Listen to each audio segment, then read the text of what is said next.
港旁10几公里的海岸线，有个人用自己的方式和自己竞速。你这样跑，应该每个人都会想跟你讲一句话吧？爱岛注意，爱岛注意，安全很重要，安全轻重要。真的要多注意，安全很重要。你怎么确保你不会跌倒呢？要多看东西。全程42公里的马拉松赛，薛庆光倒着跑，旁人难以理解的步伐始终稳健。那路都不一样，没有一个路是一样，那这个也不一样，对不对？都不一样，都不一样。倒着跑也可以很快，倒着跑并不一定会跌倒。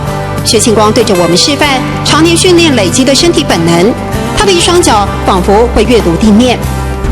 所以你们一开始看到他倒着跑的时候，佩服。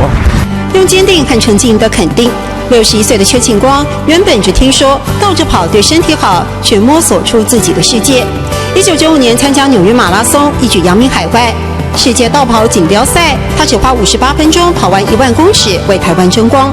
国外选手看到你倒着跑的时候，对，只差没有微笑。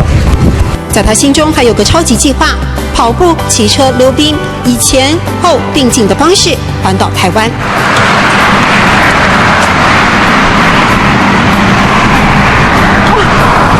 一年他要这样骑台湾1圈呢。哇，那谢谢你啊！挑战才知道结果如何。薛庆光以他独特的跑步风格告诉你，人生有意想不到的成功方式。我觉得我在告诉所有看到我的人，这样的一个生活哲学。不管是前进或后退，踏出的每一步里都有自己的坚定和态度，这是非常值得大家学习的。爱岛注意，安全同重要。爱岛注意，安全同重要。